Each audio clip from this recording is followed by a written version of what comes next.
always fighting. Greetings, guys. Welcome back to my channel. My name is Monat, and this is my channel, Evolve with Monat. For those of you that are new here, I am a professional intuitive empath. For my day ones, we are back. We are back in the building. And I have a message for you about choosing love. Because, sorry, if life is as short as we know that it is, then it's going to be important for you to choose love. Choose it all the time. Choose it every day. Choose it effortlessly. And there will be times where we're in connections with people where we are scared because we don't want to be vulnerable, or maybe it's unrequited. That's a real thing that happens. But this life is not promised to any of us.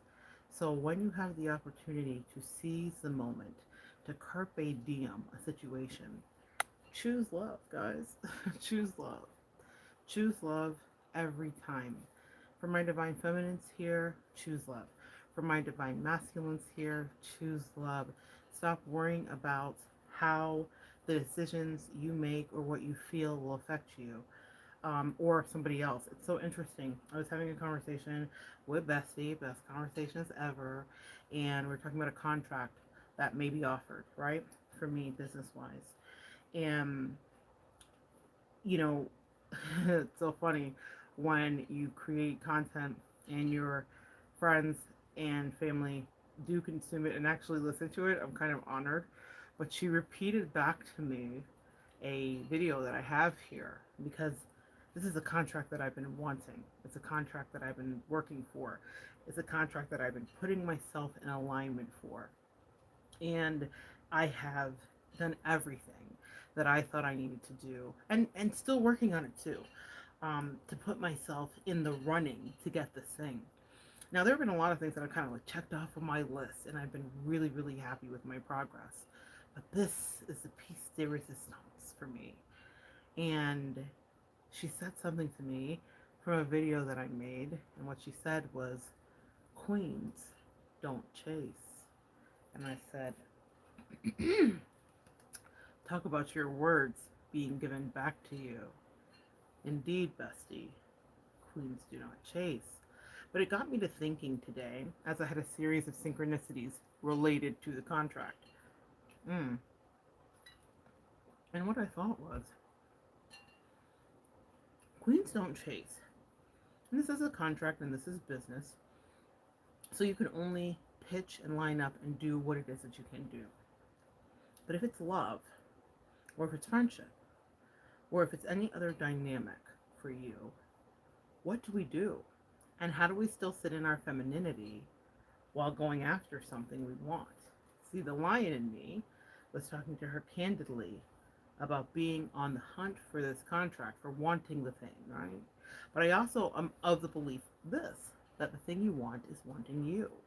So there was this interesting juxtaposition of my truth and reality, as well as my desire to procure what I think is the crowning jewel for me, which is this opportunity, this experience, this connection, this contract. It could be the thing that sends me into the stratosphere. For me, we all have those moments where we will encounter an opportunity or a situation or a person or a connection or a love or a contract or a deal or a house or a child or a whatever. That could be the thing that we've maybe wanted, even coveted, even longed for, even manifested, even pulled in to some great degree. So what's the balance that you strike between your feminine energy and your masculinity? Because in masculine energy, we would chase after a thing. And my bestie is so wise, and she says, well, you've aged out. And not in a bad way. She didn't say those words specifically, but she was like, you're not in your 20s anymore. So the way that you would pursue this opportunity is not the same way you would do it before. And it was just such an interesting conversation. And listen, God bless a good bestie that can really ground you and have you think about something differently. In fact, queens don't chase. So what we have to do is sit in our femininity and bring to us whatever it is. And even if it's business where I can easily be in my masculine bag, I would want to go after it. I was dealing with clients today that were, and I've had like a marathon last couple of days. I really try to manage how I work with my clients, but the last couple of days, the energy has been quite heightened. So I worked 18 hours in the last 2 days, like straight continuous talk time with clients, like just back to back to back, which is not usually how I schedule myself because I'm an entrepreneur. I freelance. I do my own work, but when the duty calls, you get to work and you do the work. So I've been working, and so I've been dealing with a lot of people and a lot of love situations, and some that were in the throes of making their relationship and having it ascend to the next level, some that were having regrets about things that should have happened and moved in a different way, some that were longing for people that had long gone away, some that were longing for people that were right in front of their face, but people aren't connecting and saying the same thing. I would say 90% of the work that I do is geared around love, and I'm grateful for that. My longtime clients that I work with, I often talk about career and various other opportunities as well, but love is why I'm here. Love, emotion, connection, sexual energy, sexual connection, kundalini, rising, tantric connection, tantric sex, intimacy. These are the things that I know best. And it's not just the sexual nature of it, but it's the intimacy. And so it's no coincidence that those kind of queries gravitate to me. I am often working with people that are in the throes, to some degree, of figuring out their love situations.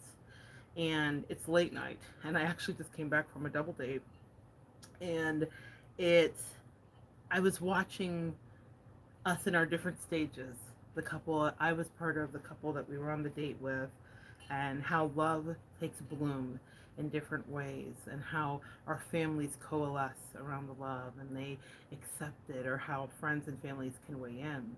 And I just had a lot of thoughts about this, especially when it came to hunting. Hunting is usually a solo act, right? No matter what it is. Let's talk about business, contracts, love, friendships, whatever, right? When you have your sights set on someone, you're interested in an opportunity or a thing, usually you're doing it like solo dolo, right? But a lot of us confer with people we care about. Like I was just talking to you about this business deal and my bestie, yeah? And you have to be so careful of the company you keep. Excuse me, because I have seen people, y'all know me and my seltzer, so bear with me in the burps. But you have to be so careful about the company you keep, because the company you keep can definitely, if you're not strong-willed and you don't have a good backbone, affect the decision that you make. And I have seen so many burgeoning, like true romances that are like right on the precipice, on the crest of the wave, if you will, on the crest of the wave, getting ready to like crash into shore in the best of ways, finally to make it ashore, to kiss land, meaning a love that had been out to sea, that was meandering, and finally two people are just about to meet, and then they start chattering with the periphery. Now, the periphery comes loaded. So this is what I'm saying. If you love someone, think about who you confer with, especially if you're in the I want to acquire station, or think about if there's a business opportunity. I was watching a clip for some reason of, I think it was Facebook. It was not Facebook. It was the movie with Justin Timberlake in it, made of Mark Zuckerberg. Okay, and it was the scene where the best friend that he was working with. I don't even know the full story. I mean, we know it like from the zeitgeist, but it was a scene where the best friend storms in and it's like, you screwed me. Like, you literally played me. You sold me out. And at that moment, Mark Zuckerberg has to decide his alliances. Be careful of the company you keep. So Mark cut his friend out cold-blooded because he wanted to be, the head of the heap. And he is. But there was a sacrifice that was made. But when that guy came in, there was a vulnerability in the moment that he captures that I thought was so great, that any of us who have ever been betrayed has felt immensely, which is when you lean in and you look at somebody that you were like, you were my person, you were my bestie, you were my advisor, you were my business partner, whatever they were to you, and you realize that they snaked you and that they enjoyed it, and they would do it again within 20 seconds. That's an eye-opening moment for us, especially as empaths. And the thing that I think about that when I watched it, I thought this happens in other dynamics and relationships, and it stymies, and that's why I was holding the blue bell in the thumbnail, our throat chakra. Blue associated with our throat chakra. Speaking your truth with the crystal clear energy that you are given is what sets you free and what brings clarity to relationship dynamics. In that scene with Mark Zuckerberg, the truth was not spoken. There was subterfuge and there was backstabbing and there was all of that. I have watched a lot of people go to their friends. I'm hearing, what would you do if I sang out of tune? Would you stand up and walk out on me? Lend me your ear and I'll play you a song. You have to be so careful of the song that is being played when you lend an ear to people that are in your periphery, because you don't know what baggage they're coming with. Specifically, if it's a love situation, specifically, if it's a business situation, you don't know what their angle is. Now, I was very lucky today. I got to talk to someone who gave me the best advice she could send my way, and it really caused me to pivot and to think about my approach in this very monumental opportunity and moment in my life. But I have watched other people topple empires, friendships, connections, twin flame dynamics. Y'all know if you're here, y'all know about that. With the whisper of a tongue, a careless whisper. I'm never gonna dance again. Guilty feet have got no rhythm. Though it's easy to pretend, I know you're not a fool. Should've known better than to cheat a friend. The whatever that I've been given. Um, yeah, I'm never gonna dance again the way I dance with you. I've watched so many people fall into the trap of listening to other people's ideas about what their relationship should or shouldn't be and why they shouldn't be in it. And this is what I'm telling you when I say they come with their own baggage. Listen up. Listen. Listen up, my friends. Some people don't want to see you happy. They will not say that to you. Mark Zuckerberg did not say to the guy he snagged, I'm trying to be the top of the heap, dude. He pretended and acted and played him because he had an objective to meet. There are people in your periphery that have objectives to meet, that do not want to see you be with the person that maybe you really love, that have issues regarding all kinds of things, from race, ethnicity, sorry guys, hairs and me, from race, ethnicity, maybe it's social status, right? The class system could be applicable. If you're in Europe or in Great Britain or in East India, these things are factors in the way that we are judged, in the way that we mate, and the way that we love. And because love is what I love, I have seen people that shouldn't quote unquote be together do so well and withstand the weather.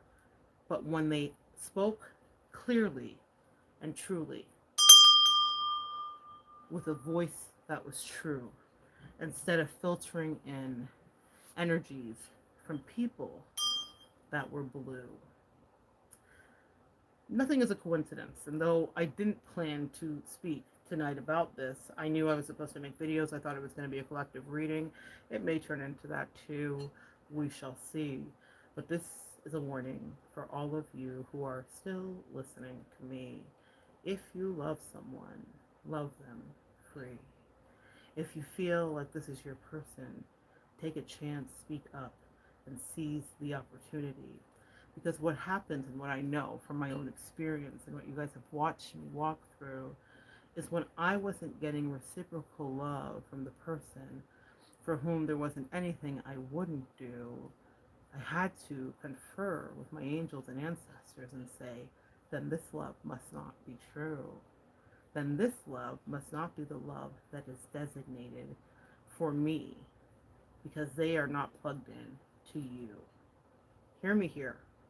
Divine feminines that are watching, we don't just willy-nilly give our energy away.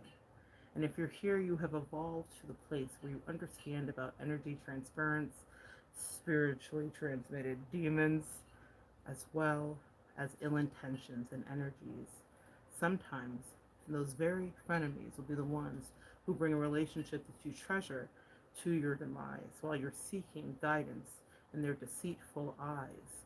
That's why you have to develop your own intuition and interlocutor. You have to hear yourself and hear them, and you have to know if your love is connected to the source as well. It can't just be to their friends. That's why I say to you.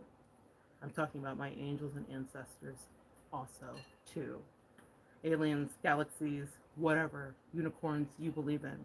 But what I'm going to tell you is this: do not let people's peripheral friends deceive them out of loving you. Do not let the person you love deceive themselves by gathering advice that is garnered from someone else. How can someone advise someone about how to love you? And it was such a theme today in the readings that came so persistently through. And it even came through in my own initial conversations in my morning coffee chat with my bestie, even though it was about a different topic completely. It was this energy of like, how do we go after a thing? How do we get advised by people that love us? It took me many years and shedding of many skins and shedding of many toxic friendships, cutting them off cold-heartedly, Queen of Swords, without compunction, without regret, protecting my energy in order to get a bestie that I trust to feed into me, that I know has my best interest at heart, that I know wants me to go after whatever part the universe wants me to play, that I know cares about me day after day and loves me solidly. I am grateful. But the reason I say that to you is, my God, I am in a couple weeks, yeah, August 4th, I'm going to be 42. I can't believe that. But that is true. I'm going to be 42. And what I want you to understand, guys, is that just like you, I have had some of the most untrue, unkind, and liars in my face. And I've often been perplexed when someone could sway someone that I had maybe poured into in a different way. How sway? If y'all are knowing, you know. How sway. That's Kanye. How sway? How could this happen? How could someone that I spent time with be convinced not to love me after I'd given them all of the gifts? Well, there's a few lessons I've learned about this. Bear with me in my grabber so I can get my tissues. There's a few lessons that I've learned about this. That if you're loving too abundantly, guys, people will resist. And it's an interesting thing. Even advice that was given to me this morning by my bestie about my communication style, because I am a wear your heart on your sleeve. I want the opportunity. I'm going after it. Very Leo energy. And I was challenged today to take a different approach, and thank God for new energy in my life. But I don't think that it was ill energy. I think that it was given to me right. But it's because I trusted and I vetted the person that's in my life. Some of you guys have come to me and I've worked with you. Some of you guys have shared your situations regarding having other people affect the personal relationship that you had with someone. Now, if they were narcissists or if they were toxic, then yeah, it would have gotten affected, because that's a narcissist game. They love to triangulate, right? So, but if it was just like a good person, and you're like, I don't understand how we got here, or maybe you didn't realize the level of your toxicity or their addictions or whatever was the issue, but you got there because someone was not listening to their heart, and they weren't listening to the history between you. They were listening to people that didn't mean them well. When I talk about them being blue, there are a lot of people that live in pure hells, that are in misery, that have relationships that don't feed them, that have husbands or wives that don't care about them, that have jobs that are dead ends, that have depression, have untreated mental illness. And as you step into your divine feminine energy, doesn't mean that you are, bar none, not experiencing any of those things. Of course, we experience a myriad of those things. However, what happens is we start to know our worth. We start to know what we deserve, and we start to speak up and stand up for ourselves. So we start to move away from those connections and relationships. Now, those that are still unwell would advise you. Now, I know in my case specifically, I had someone that was advising the person that I cared about. Now, I realized the person didn't care about me. You have to understand that too. No one can really push someone away from you unless they want to be pushed away from you. So they're looking or seeking confirmation bias. So it's important to understand that it's multi-layered. Unfortunately, it's not as simple as I could ever try to make it. It's just not. It's complex because it's a relationship, and it's nuanced and in ways that we may never fully understand. I could pour over a reading for you for hours before we could unravel it. But I can speak to you about what I experience and what I hear from my clients very often. They turn them against me, and that was a notion that I rejected. I put the emotional responsibility back into the lap of my person because I thought this person can't turn you against me if we have a relationship that's solid. If you are using your throat chakra to communicate grievances, jealousies, or issues, and there have been moments when that could happen. Now, in the relationship that I delightfully relish in today, I don't know that anyone could turn this person away. And I am sure of it, and I can say it because it's been conferred, discussed, and it's been tested. And I know that the person that loves me because they love me and they're going to stay. And if there is a way that gets turned, it will be because those are bridges we burned individually. No one else in the periphery could ever affect it. 42 before I got a relationship like that. So for my 20-year-olds watching, for my 30-year-olds watching, for some of my teenagers that have popped in, hey, sweet, Miss Sanders, Mr. Sanders or Mrs. Sanders, don't know who it is, identify your gender, they, them, she, him, and I will thusly respect as well. So what I only because I didn't understand the name. So if you don't want to identify your gender, y'all do you, okay? No pressure here, all are welcomed. But what I will say is hello. Hi, Miss Sanders, good evening. I was trying to get close. Jen Neck, let me see. Let me get my glasses. Let me reach here, guys, because I might need those. But what I was saying to you guys is this, and Jen Neck, what we're talking, Miss Sanders, what we're talking about tonight is a couple of things. One of them being, it's pronounced Janique. Oh, Janique, that's beautiful. Janique, lovely. Thank you for the phonetic pronunciation. Hooked on phonics definitely worked for me. I'm a child of the 80s. So what I will tell you is this, Janique, that we are discussing several topics tonight, and we may get into a reading as well. We shall see what the angels guide me to. But one of them is, first, have you ever been in a situation where friends have maybe turned someone against you, or turned someone against you, whether it's a lover, a friend, or whatever the case may be? Also, speaking your truth, have you ever loved somebody and it's been like burning in your belly, or you felt like you could love somebody, or you felt like you wanted an opportunity, you wanted to say something about it, you wanted to go after it? Maybe it's not love. For me, as I started tonight, it was business. But whatever it is, have you ever had something like that and you swallowed it? Because I'm wanting us to speak our truth. Because what I've learned over the last year is that life is not promised, and we breeze through it very quickly. And I see so many tragic stories that I counsel and that I observe where people just don't believe in their worth and they don't say it. And sometimes they do say it and they get rejected. That's been me. I found myself this morning triaging that with my bestie, and I was like, oh, okay. Well, if there's any more comments that pop up, I will put on my glasses. I found myself this morning triaging that with my bestie. Like, well, this is an opportunity I've wanted. I've been 3 for 3. It's just not happened for me, so maybe it's not going to happen for me. And I'll put my energy into this instead. I've had that happen regarding writing as well. So for me, I'm like an ambitious person. I'm always working on things behind the scenes. And I remember writing to Hay House. Are you guys familiar with the spiritual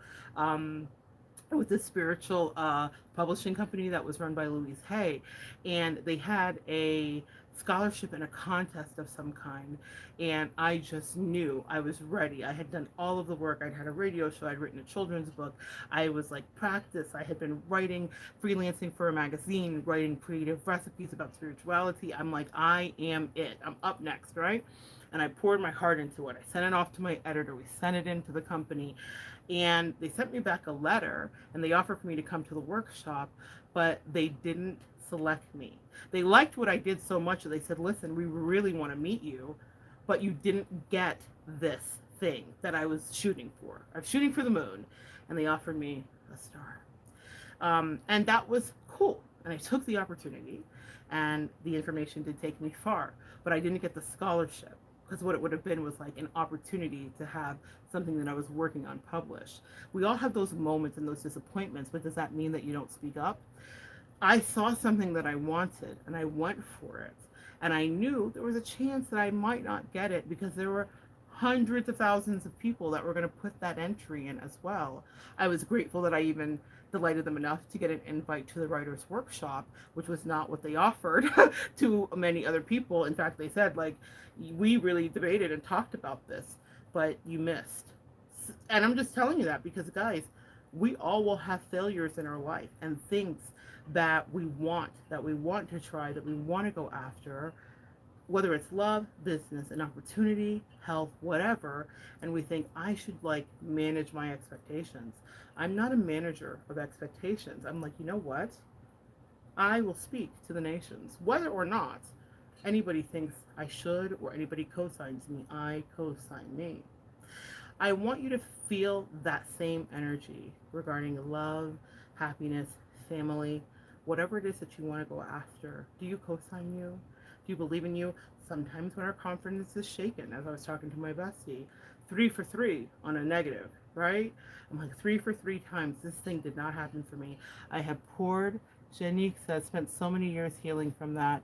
Well, if you want to share, I'd love to hear your story, but thank you for even what you've shared, Janique. I respect you for that, and thank you. But what I will tell you is that we often have to heal from rejection.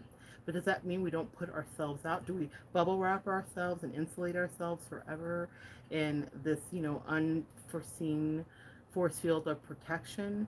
Or do we try again to go after that opportunity again, to go after a new connection, to develop a new friendship, to fall in love, with our career, to fall in love with ourselves, to fall in love with life?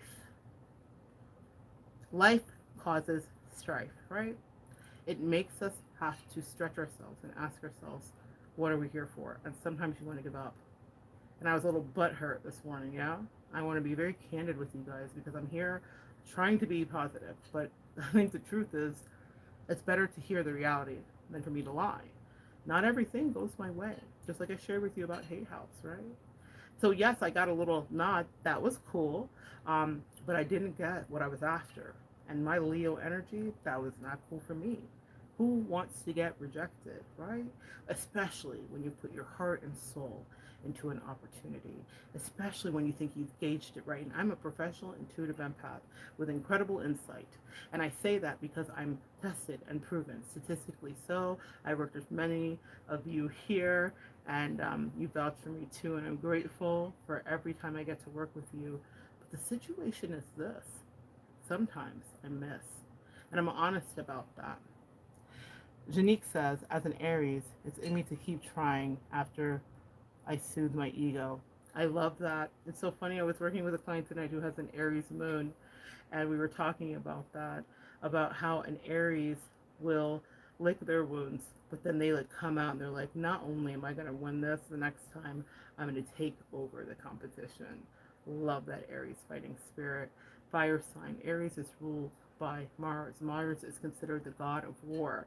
So if you bring defeat to an Aries door, be prepared to see behind it the god of war once they rise again. I love my Aries friends. So what I will tell you is we don't always win. And that's whether it's business. For me, that's all my focus is work and business, guys. Y'all know, like, I love my work. I love you guys. I love what I do. I've created a life that delights me. But there have been other things in my life that I've wanted to, and sometimes I don't win those either. Not too brightly. And sometimes I do. Sometimes I do. I pride myself on some of my wins because who doesn't want to have that be their thing? But what I've learned from my losses is that it doesn't mean that I atrophy my throat chakra and my voice box and never speak up for things that I think will bring me luck, happiness, or connection. Drake says, I feel you as a Capricorn, and no, doesn't sit well with me. Welcome in, my Earth sign energy. In fact, no would not sit well with you. What I love about Capricorns is their avatar is the mountain goat, literally climbing up these steep inclines. It's an impossibility. It seems as though it is, and yet the goats do it day after day, again and again, climbing in inclines that make no sense mathematically, and they ascend. They do it with persistence, they do it with grit, they do it with resonance, they do it because they know they were built for it. Get you a Capricorn friend, because they have longevity built into their energy. And that's the truth. So I love that. Thank you for your contribution, Drake. That is the truth. No's shouldn't sit well with you. But I believe in the rule of three. So if I approach a situation or an opportunity 3 times, then I will let it be. Does that make sense, guys? Because I've learned that you can push too much and push something away completely. You can turn someone off. You can freak out the company, like whatever you're going after. You can have a cataclysmic fallout because you could be perceived as too persistent and or creepy, and none of us want that. So I learned long ago from a woman who writes the almanacs. Her name is Vicky Jo Mullen. Guys, look her up. She worked with Edgar Cayce back in the day. She's an older lady, and she studied with him in England years and years ago. And I will tell you, what she taught me was the rule of three, and it has worked so beautifully for me. I really believe it. And that's what I was saying to my bestie this morning. I said, Bestie, this thing is here. It could be, but I don't know if I'm going to go after it, because I do ascribe to the rule of three. So I found myself having to test my own theory, and also having to figure out again where my femininity and my masculinity reside. Do I go after something because I want it, because I feel like I deserve it, because it's mine, because I feel territorial, because I feel like I've earned it, because I feel like I put the work in, or that it's just my time? Do you ever guys feel like it's just your time? And then I think of the wisdom of my mom. What is for you will be for you. The universe will not deny. If you have put your effort in, if you have tried, then sit back and wait for Providence to be by your side. My mother is a poet. So that's the way that I had to fuse my emotions about this morning's conversation. There's something here. I'm thinking of Beauty and the Beast. There's something here. There must be something here that wasn't here before. Yeah. Yeah. It's my favorite part, because you'll see, here's where she meets Prince Charming, but she won't discover that it's him till chapter 3. Oh, the answer was just given to me. The rule of three. What I just heard from my angels is that I am maybe getting ahead of myself, because that's kind of me. I was a speed reader, and also I'd be the one that would like read the last chunk of the book, and then I go through and read the meaty part. That's me. I love the cliff note. But I would intensely research everything, because I'm a nerd that way. But what I just heard them say about my contract and opportunity, you won't discover that it's him till chapter 3. What they just said to me is that I'm not supposed to know exactly how it plays out, and I'm not supposed to put in all of my Monette energy to bring it about. I'm not supposed to use my skills, my set, my charm, my wherewithal. Sometimes things just have to work themselves out. And I am learning that. I just have that literally epiphany, like ring the bell. Thank you, angels. They just gave it to me. They said, stop. Do nothing, which is also advice from my bestie. Good advice. And let the thing. What does she say to me? Queens don't chase, which is a video I have up here if you guys are interested. Queens don't chase. Because a lot of us have been in a dynamic with maybe a player or a toxic person, especially if we're sweet empaths. Y'all know. Welcome. Hi, my name is Mona, a previous codependent and people pleaser. I, like you, have been in those dynamics where I have not known my worth, and where I had just like overgiven to someone who didn't deserve any of it. Y'all, when I tell you they didn't deserve any of it, when they were utterly worthless, ruthless, and unkind and cruel. And I was chasing, trying to make them see my value. And I never felt so refreshed as when I just stopped and let it go. And I realized I will be the best somebody that you ever used to know. That's facts. It's fascinating when you sit in your power. Now that's feminine energy. That's queens don't chase. Wouldn't trade nothing for my journey now. Wouldn't go back. I don't care what darkest day I went through in the last few years. Would never return to my deepest, darkest fears. That person represents nightmares for me. And I realized that no nostalgia wrapped insanity could cause me to step out of my femininity and be in a situation with somebody who didn't value me. Why is that possible now? Because I value me. The same way a lot of you guys learn to value yourself. As you said, Shanique, you healed from that many times before. How many times have we closed those doors? So I find myself now hearing the answer that I didn't hear before. There must be something here that wasn't here before. And it is the answer. I'm supposed to rest in my femininity and do no more. If the opportunity and the contract is for me, my angels will make a way to let it be. The communication will come from the company, from the persons, from the conglomerate, and they will speak a truth crystal clear, a bell that rings for me to hear, that signals that I can move in that direction freely, unencumbered, and without worry. We often want to control the outcome. And as a person who is taxed with knowing outcomes for you, then of course, why wouldn't I want it to be something that I do for me too? But that's not how life works, even for your friendly psychic friend. Um, we don't always get to see where the rainbow ends. So I'm going to go on this new exciting opportunity and allow myself to be carried like Thumbelina along in my journey, to be cradled by the universe.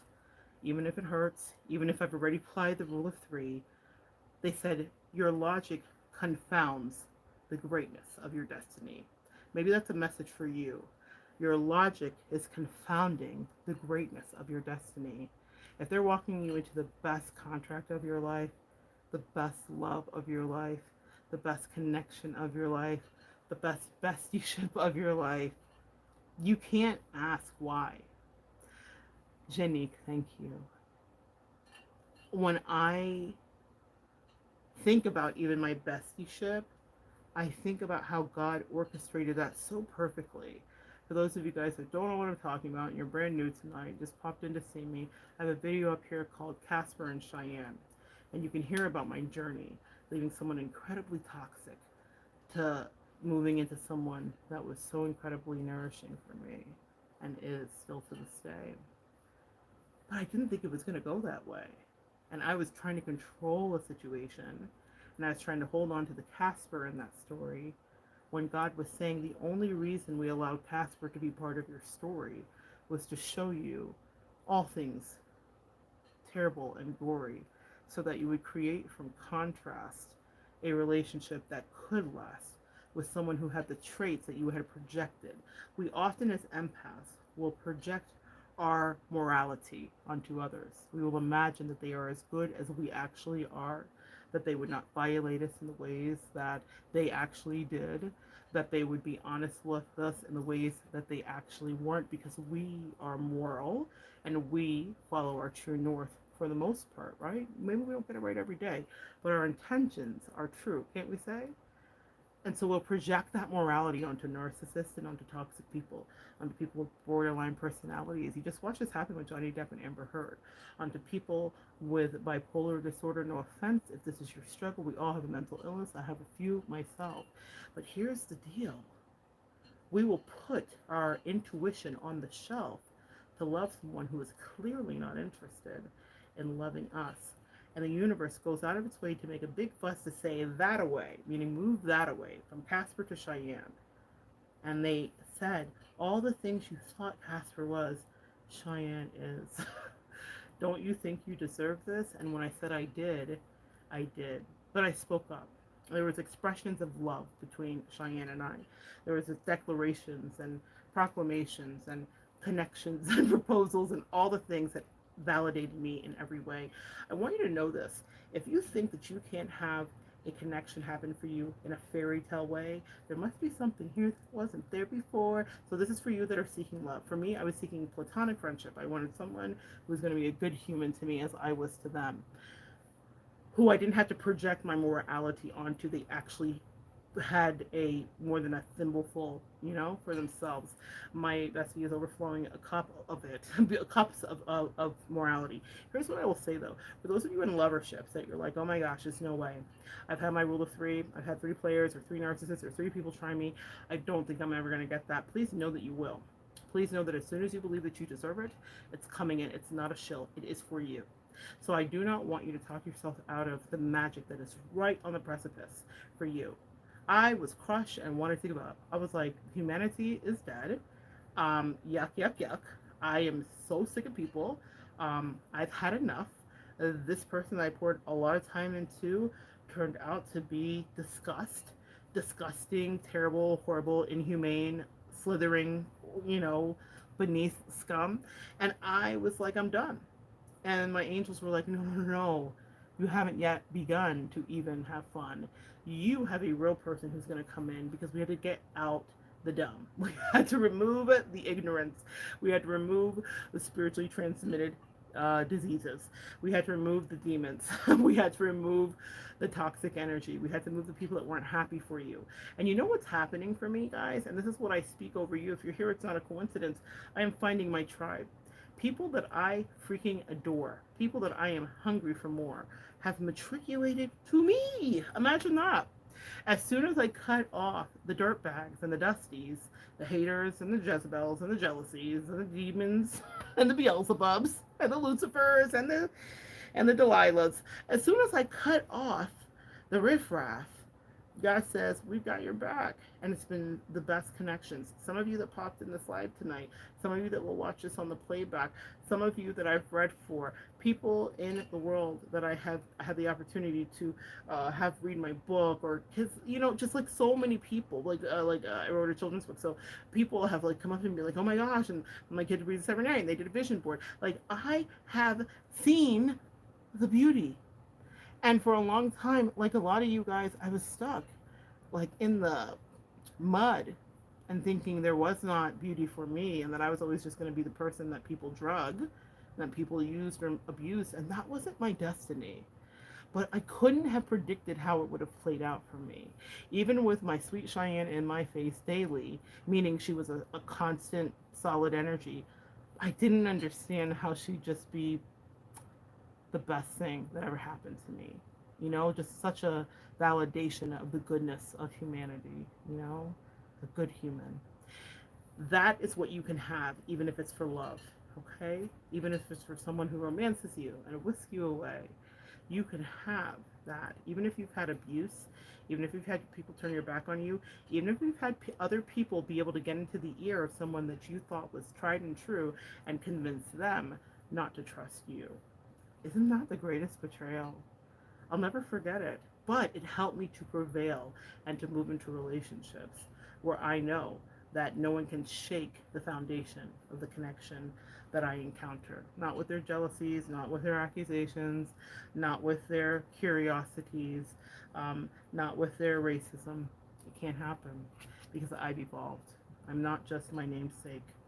I am ever turning out, shedding skin, creating new DNA, just like you. I want you to speak your truth if you love someone. Yes, there's a balance between our masculine and feminine energy. But life is too short not to set your words free. Sometimes you'll get a yes, sometimes you'll get a no, but that's going to help you understand where to let it go. You can click in Janique. It's called Little Seed, A Sprouting Story, and it's a quick little rhyming tome about manifestation. It's not War and Peace, I promise you. But if you click under my last video, there's a link for my website, evolvingwithmonat.com, and it talks about Little Seed on the first page as I introduce myself. There's a link there that you can click on. It will take you to Barnes & Nobles or Amazon.com. I'm not sure, and you can purchase it there. I think it's $15.99. On my professional page where I'm talking about being booked for professional services or corporate events, I do believe that you can see a little workshop that I did with some kids. One of the workshops that I did with some kids across the area that I live in, okay? Across Central Florida. So if you would like to check that out, it would be Greatly appreciative. Thank you. It's so funny. I just actually got a huge a shipment in of people that bought the book for Jack and Jill. If you guys are familiar with Jack and Jill, it's kind of similar to like Boy Scouts and Girl Scouts, except it's combined. And so they bought 100 books and had them sent to me for me to sign, which has been wonderful. So please check that out. And thank you so much, Jenny, for your support. But what I will tell you is this, guys. Um, I want you to understand your worth. I want you to understand that no one can sway anybody from loving you that doesn't already have some dispersions cast upon you, that doesn't already have doubts about you and who you are. I also want you to know that you deserve to say to somebody, I love you, it's okay. Even if you feel like you got rejected, even if you feel like it didn't go your way, I promise you one day it will go your way. It will go your way. And that doesn't mean like bludgeon someone and do it day after day. The rule of three. We are ladies after all, are we not? Or men, gentlemen too, my divine masculines. We are, we are, we are. And I want you to respect yourself, okay? Because that will take you far. I gotta tip my hat to my bestie, a queen does not chase. I will allow the universe to unfold in its grace. Whatever that is for me, it will be for me. I know that it will be for me because I know that I'm lovely. And I know that the universe only wants the best for me. I want you to know the same about you. That the universe wants the best for you too. It is conspiring to bring you the best experiences. Hey, Belinda. Hi, sweet Belinda. It is conspiring to bring you the best opportunities. It's conspiring to bring you the best moments of evolution and friendships and contracts and business deals. It's conspiring to bring you everything you actually want. But here's the key. It's conspiring to bring you what you think you deserve. I want you to take a look at the relationships of yesteryear. Did you know your worth? Did you understand what you brought to the table? Did you understand how you may have enabled? Did you understand how you edified and lifted? Did you understand how deeply you were gifted and how lucky the people that you shone your bright empath and earth angel light upon were to have you as a friend or a family? Do you understand, my loves, that you raise the vibration of people's energy? I'm not saying it to fill up time. I'm saying it because you are divine. And you will have people that will try to sully and put out your light because they hate to see you shine. Because they can't imagine that you would be comfortable in a body when they can't reconcile their own skin and adipose tissue. They can't imagine that you would like your melanin when they are tanning to maybe look like you. And no offense to any of my tanners, this is for a very specific few. Yeah, you know who you are. Hey y'all, bless your hearts. They can't imagine that you would know your worth while people are viciously two-faced and two-tongued and trying to rip you apart. That you would stand your ground, that you won't back down, that you won't be bullied, that you can't be pushed around. They can't imagine that a divine feminine cannot be put down. She might be put down, but she can't be held down. They don't know how we transmute energy when people send toxins and poisons our way. They don't know how we will burrow ourselves in the ground to rise like a phoenix another day. They don't understand how in the pupa stage and in the chrysalis as we transform, we will allow ourselves to be liquefied only to be reborn and to spread our wings with a song to sing about regeneration and the energy we bring. They can't imagine. But you can. You know your power. You know your strength. You know your struggles. You know your rejections. You know what you didn't get. You know what you deserve. And finally, divine feminine and masculines, you know your worth. You deserve to speak up for your love. Don't let it slip by. I keep having to come back to that. Life is short. You have to try. If you love someone, if you're in love with someone, if you love an opportunity, if you love a thing, if you want to move across the world, if you want to teach, if you want to create a new situation, if you want to get a food truck, if you want to become an influencer, if you want to meet Mr. Beast. I was reading an article about a kid that wanted to meet Mr. Beast and he got a $14,000 loan. Lucky him, but he manifested it, painted a car a certain color, drove across the country, contacted his team, and they couldn't turn him down because he had done the heavy lifting. It was a dream. And now he went from 50,000 followers to 1.8 million. That was his dream. What's yours, brethren? What's yours, sisterin? That's just an example of a wild thing, of a thing a person thought in their soul, a thing they couldn't let go. And he tried for years and he couldn't release the hold until one day the universe coalesced and it moved with him and it said, you are worthy because you think you are.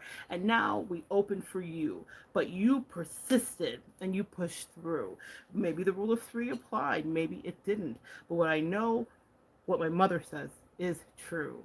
What is for you will be for you. It doesn't hurt to speak up about it.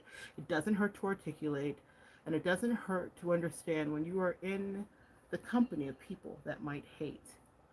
Please develop your backbone, but more importantly, speak your truth. Because people are counting on sometimes the ability to counteract, condemn, minimize, and crush you. And if you don't speak up for yourself, there's a quote, they will kill you and say you enjoyed it, that you liked the persecution, that you were in on it, that it was fun. But for my divine feminines, that will not be done. You stand strong.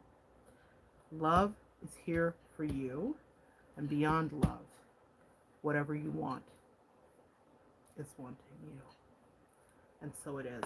I'm going to pull a couple of cards here. Well, actually, a little alphabet soup. We did this the other night, so let's see what comes out and see how it coincides with what we just talked about.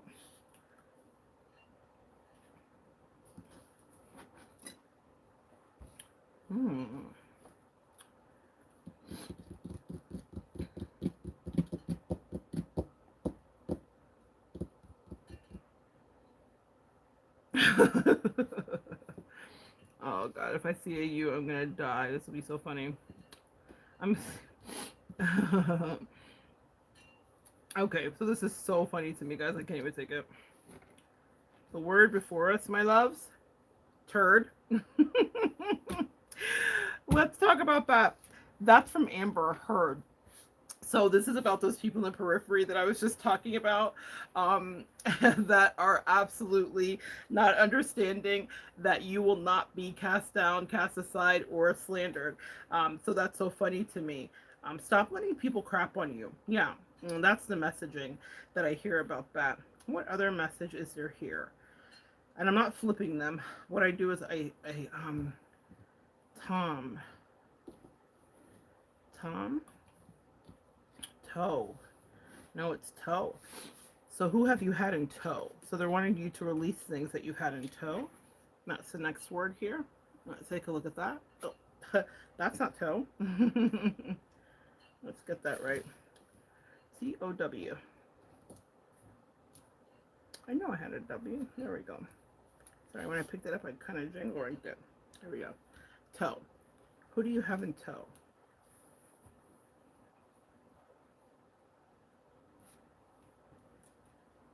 S-T-R-O-N-G.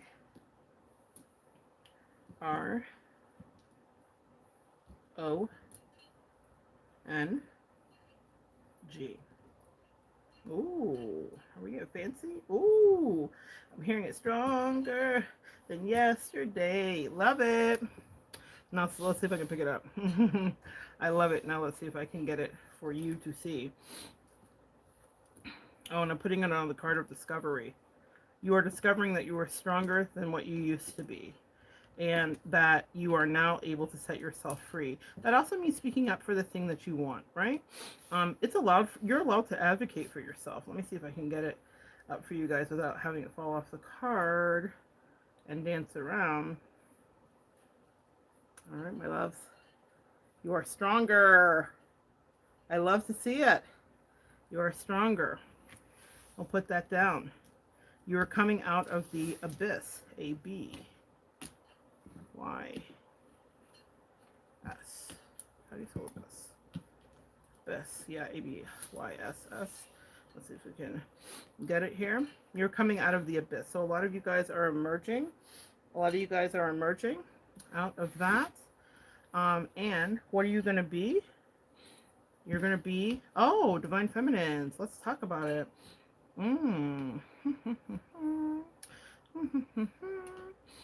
Let's see it.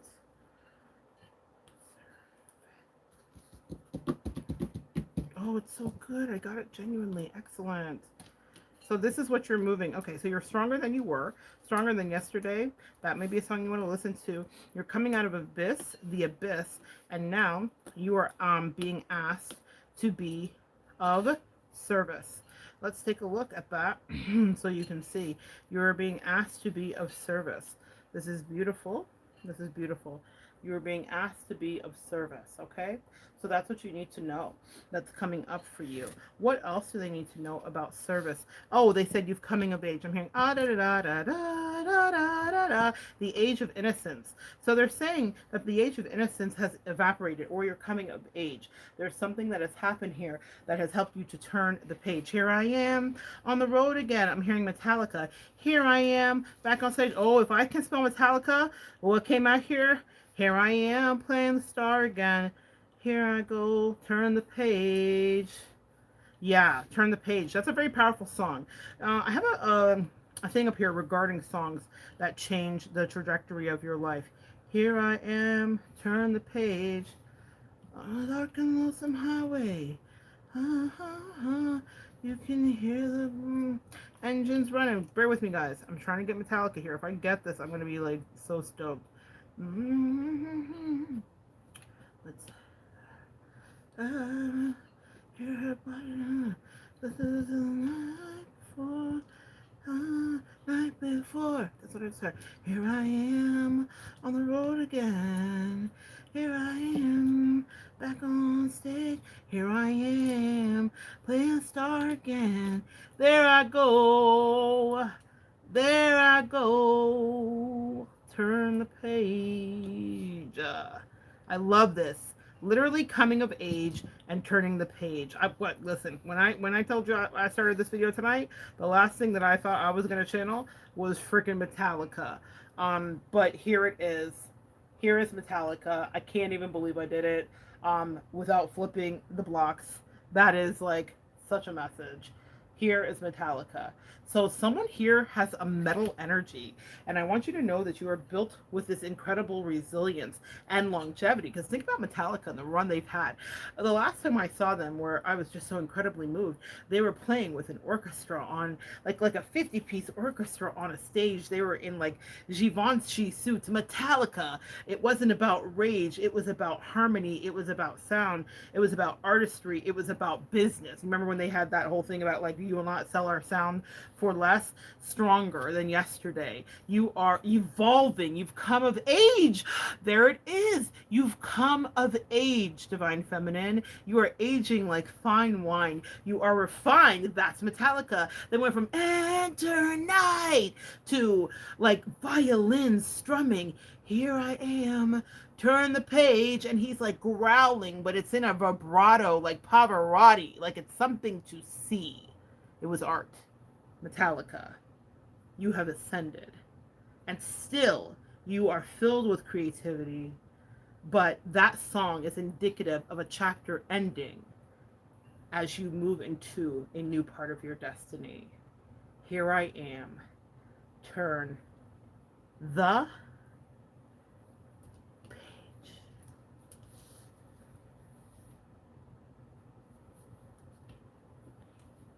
Here I am. I love it, guys.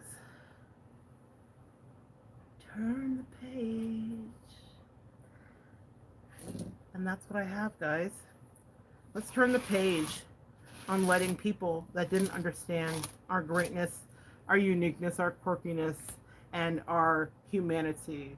Let's turn the page on people that sought to put out our light because they were never free. Let's turn the page on people who didn't want us to see the spark and the light withheld in our divinity. Let's turn the page on people who thought we were crazy. Let's turn the page of people who didn't support our babies, whether they be actually, businessly, energetically, or creatively. Let's turn the page on people who didn't want us to see how we actually walked into the best part of our destiny. Let's turn the page on codependency. Let's turn the page on people that would never be on bended knee. Let's turn the page who wanted people who wanted to see you subjugated. Let's turn the page on people who secretly hated. Because you know what? They all have a part to play. And sometimes that part is to help you ascend. Sometimes that part is to see the truth. Sometimes that part is to completely strip you of all of that empath sweetness so that you can turn into the Queen of Swords and defend your resources and your kingdom, your dynasty, whatever that may be. We don't turn into the Queen of Swords when we're galloping around fields and we're free. We turn into that when someone is attacking our very destiny. And we protect ourselves instinctively. And in that spiritual warfare, we actually learn to set our minds free. Some of you guys are going to be dabbling in, I'm hearing monosyllabic, is this mushrooms? I'm hearing the word, but I don't know exactly what to say or how to say it. Mind altering, I'm hearing DMT, I'm hearing ayahuasca, I'm hearing mushrooms specifically. I just got a flag about power going down. This is about stripping you out of what you know the matrix to be. A lot of us touch God when we get into that frame of mind. I'm not just recommending drugs willy-nilly. Do it with a good practitioner, do it under safety, but microdosing can help a lot of you guys access parts of your humanity that you feel like you've lost. And not just that, and I'm not microdosing. That's just not what I'm doing. So this is literally a message for you. In fact, I have been sober as a judge in the last year, as I have been on multiple medications, as I've been recovering from a lot of craziness that I had going on. So I have not smoked a thing, eaten a thing, taken a thing, y'all. It has been sober days for me. So this is truly a message for you. Someone here is supposed to go on that journey. Now, ayahuasca is something that I definitely aspire to do. Acid is something I've done. Y'all, let's share, let's talk. You know, I grew up in the 80s. I grew up around things where you had access to that. But the thing about it is that it does strip open your brain in a way that you can't imagine. And someone here needs to have that connection. So if it's something that you've been thinking about and you watch this on the playback, this is especially for people that are watching on the playback. It's not even for the people that are here, I don't think. They said this is for someone that's going to watch it on the playback. You need to explore that with safety and find the resources to get into that so that you can actually ascend, because some of you guys have some blockages about getting into deeper parts of your spirituality. There's a lot of stigma and dogma that has you kind of entrenched, because what I just heard with Metallica was Here I Am, Turn the Page, yeah? And this is about kind of like dark nights and coming of age and knowing who you are. That song specifically is about the rock star life, which is interesting. So right now this is main character energy that I'm channeling. You are the main character, and in order for you to turn the page spiritually, some of you will be ascending through ashwagandha. I mean, these are normal things that you can find in like kachava and various teas, but I'm talking about ayahuasca specifically, excuse me.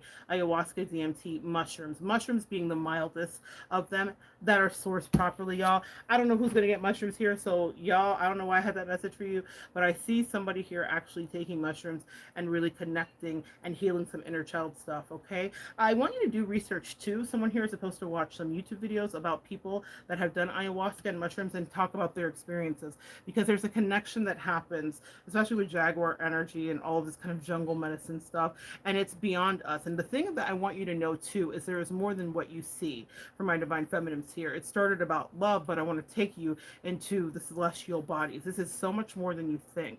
When you get into your spirituality, you're just on the edge, the brink, yeah? You're just on the tip of the iceberg. And one of my favorite stories was of a woman who had incredible abuse done to her. And I want to tell you, it's not my favorite story because of that, but because of what was born out of it. She was taken from like a town in Chicago. It was a near-death experience, right? And I will tell you, I've talked about this in a previous video, but I feel called to share this with somebody here tonight. So I talked about it because I got obsessively into research about near-death experiences as I had my own last year. And I heard a angels singing and all kinds of things that were crazy. And I forgave narcissists, and I had the most incredible experience. There's a video here of it somewhere. I'll see if I can find it, put it on the community page for anybody interested in seeing it. I'm warning, it's like I would play it on fast forward because the way that I cry in it is like profound even to me, because I literally was breaking generational curses and setting myself free from hatred and vitriol and things that were like lodged in my system. Because when I crossed over, what I realized was that we're all the same, that even the people that have hurt you the worst are still under God's name or under the universal sources, energy, and umbrella, that they are loved uniquely in the same way we are. And it was such a mind-blowing epiphany, because I had spent the last like couple years hating a person and despising them, and they said you have to forgive them because they are you. You are them. You guys were sharing the same experiences and are more similar, which is so funny. And they said to me in that experience that she treated you the way that she was then treated. Okay, so it was very much like a mirroring. You know, you do have twin flames. You do have people that you share experiences with. And she thought less of me, and she thought I was this, nerdy, that, whatever. That's fine. I embrace that, y'all. I love that to life. But whatever she thought of me, it wasn't cool. She was very immature, still in high school. She wasn't in high school, y'all. She was 40. But she was still immature. And it was such an interesting thing because the treatment she gave to me was flipped, and my angels let me see what would happen. They predicted it, all that stuff. But what happened in that near-death experience for me is that they said you have to forgive her. She is you. And now the disdain that you look on her with is how she looked on you too. It was so nice. And they said you have to know that. They said we let you see how you now feel about her is exactly how she always felt about you. Like you were less than, then you were disgusting, that you wanted nothing to do with her, that you were entertaining her, that you were tolerating her.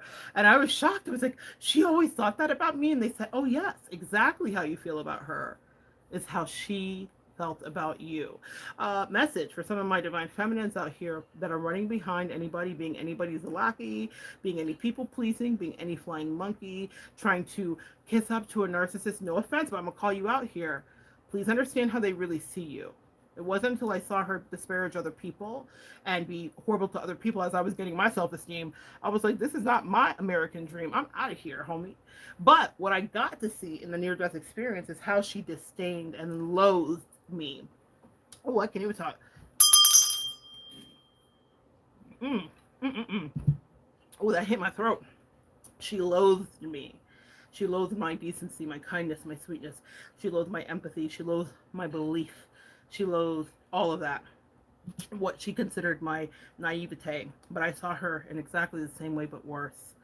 We all have our mirrors. It's like in my mirror. I definitely got a chance to look back at her and feel exactly the same way, but worse. More disdain, more despising. And in my near-death experience, my angel said, are you going to carry this with you for the rest of your life? Are you going to let this atrophy into cancer? Do you want to carry this toxic person with you who is incredibly broken but refuses to do the work that you will do?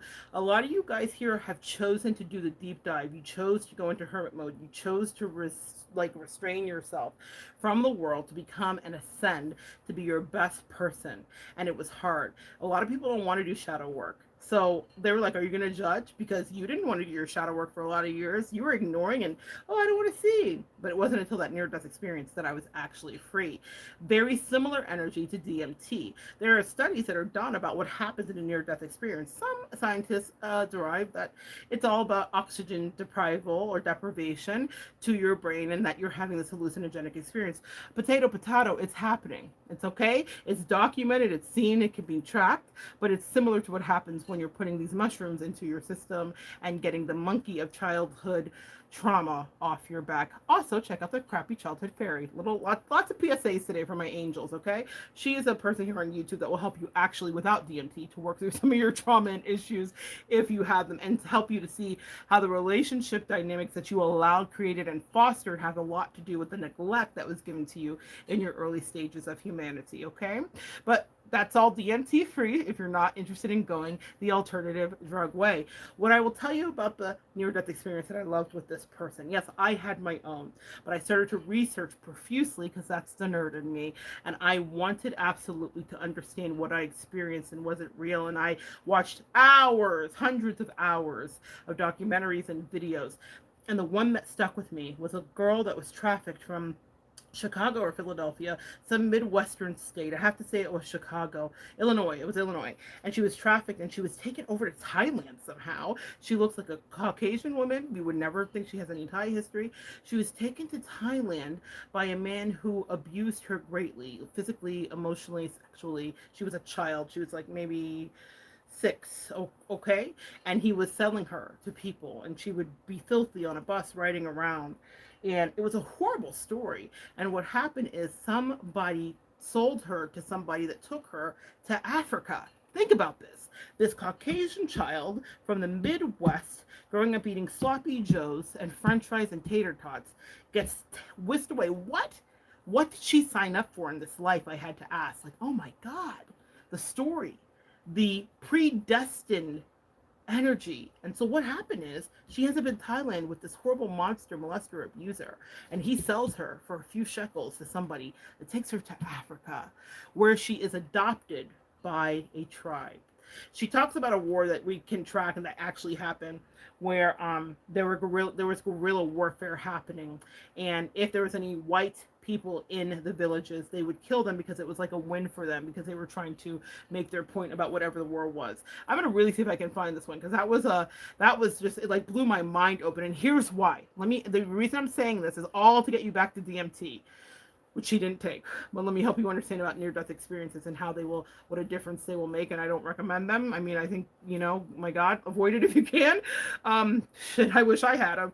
But I'm grateful because it broke me open and it helped me to release myself of hating somebody that is just as broken as I could ever be, But what I will tell you is that she ends up in this tribe in Africa, and they love her and they nurture her. And it's the first time in her little life she is loved. They bathe her, they clean her, nobody violates her little body, they feed her, they take her in, they make her one of them. And she was down by the river one day playing, and one of these men that was in the other side of the opposition spotted her, and he looked at her and he raised his gun, and she said as soon as she saw the shotgun, it like raised and leveled to her eye, and he shot her right in the face, he shot her in the eye. And she remembers dying, and she remembers crawling to the banks, trying to crawl out of like the riverbanks. So she had like a little doll and rocks inside she was playing with, and she's crawling to the riverbanks, and then someone finally intercepts her. But when she is crossed over and she's like passed out, died, coded, whatever you want to call it, because she's in the African like jungle, whatever happened to her, she said she saw Shiva and Shakti. And she says, I am not a religious person. At this time, I'm a child, maybe 6 or 7 at this time. And 6, 7, 8, 9, something. She's still under 10 years old at this time when this event happens. And she says, I knew about God and Jesus because I grew up in Illinois, and that was talked about, and I heard about it sometimes in Thailand, like I see it on the bus, and they'd have pictures of Jesus and whatever.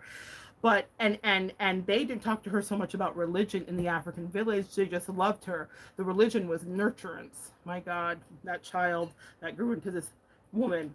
And so I'm like just touched by the story. And she said she saw Shiva and Shakti. Shiva and Shakti are associated. Shiva is the Lord of Destruction. Shakti is his wife, and it's Indian. It's Indian, not just lore, but it's the idea that these goddesses and gods exist. Shakti creates, or Shiva creates by destruction. I have a video up here, guys, called Shiva, Shakti, and Transcendence, or Through Destruction, and it's about how I got a black widow spider bite on my forehead. Yeah, message. I'm meandering, but listen, if you want to see that, you'll understand about how the worst thing that I ever thought could happen to me literally opened me up into, and it wasn't just a spider bite.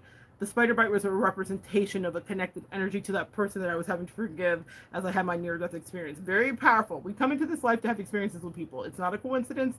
We don't make it more than it is. Some people are truly toxic and trying to kill us, and actually we're supposed to outlive them in order to transcend the experience. But for that girl, she saw Shiva and Shakti. So I had a connection myself as a person who grew up with Pentecostal backgrounds, who is a reader now, who has always been told I had the gift of seeing. In the church, they called it the gift of prophecy, and they said it was demonic when they said it was the psychic gift, one and the same to me, because I was able to prophesy for them. They loved it then, but when they couldn't control it or me, then I was, a heretic. Y'all know how religion goes. So I stayed pretty close and cloistered to the hem of Jesus, even with my cards, even with my readings.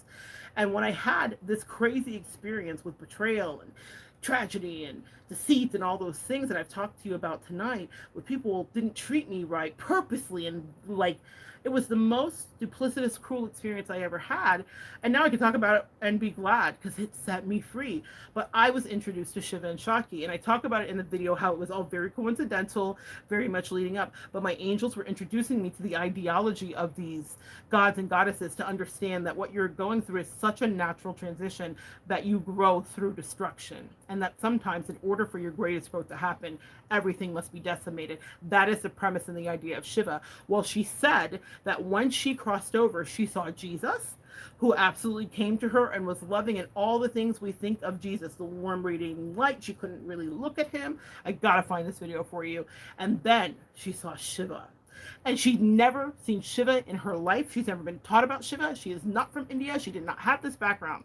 But in the state of oxygen deprivation, as the doctors would say, somehow the ideologies and the religious beliefs matriculated in from continent away and jumped into this little girl's dying brain, and Shiva appeared grand and blue, which is the color he is presented with if you see him in art and depictions, with his third eye, which is sometimes open and weeping, and which was very representative of where the Black Widow bit me. And she saw Shiva, and Shiva was the one who really brought her back to this present reality. But she talks about the juxtaposition of Jesus and Shiva. Why would an 8-year-old girl who had never known anything but pain and lack and care until she met that African village that took her in, who had never known anything but despair, in that dying moment be exposed to the ideology and the plethora of energies that are before us when we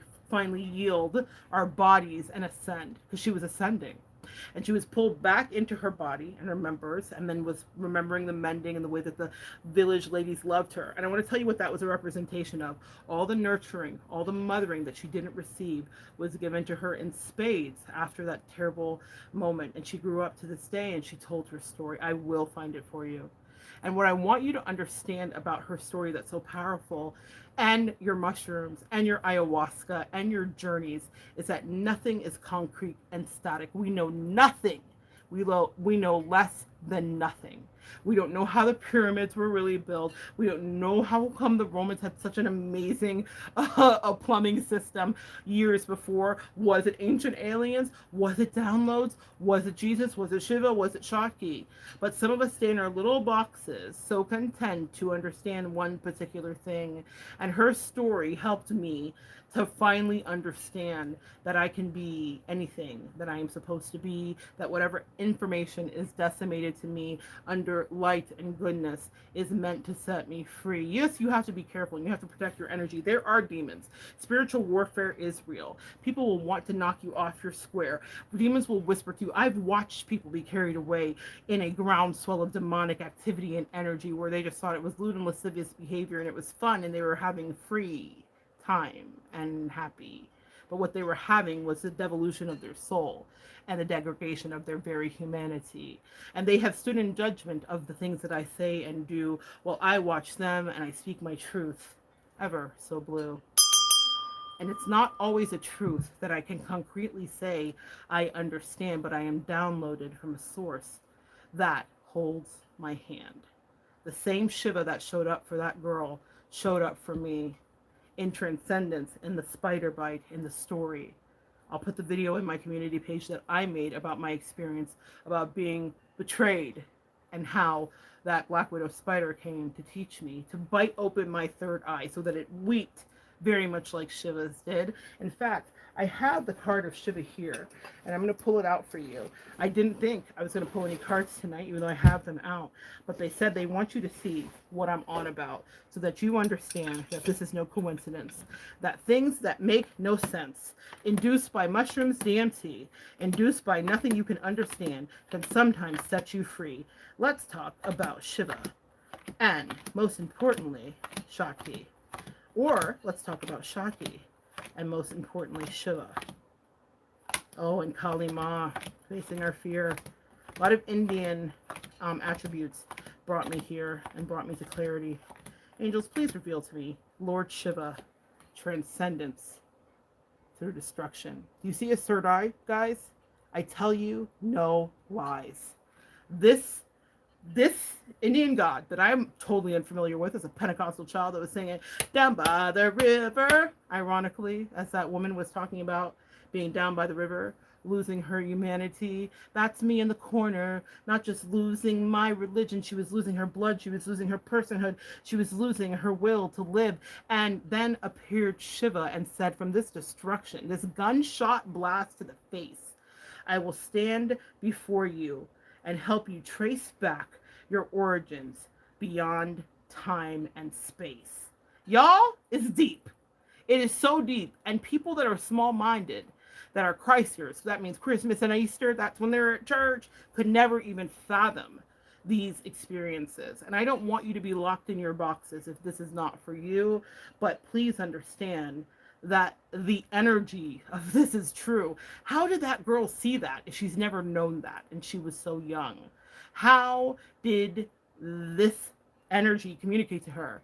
There was more work to be done. To this day, she communicates about it and teaches about her near-death experience. It says, rise up, honor your inner force. Steps are being given. Dance with the universe. When I was betrayed, and the snakes, as you see the snakes here in the card, were around me. It was a snake that was my bestie. It was a Judas that was beside me. It is a tale as old as time. Judas and Jesus, Caesar and Brutus. It is the human story that we ascend usually through things that are hurtful and gory, through betrayals of our closest allies. The snake wrapped around Shiva could whisper lies. The snake that whispered to Eve. The snake that maybe whispered to Lilith in her rebellion. I want you to understand this. You know nothing.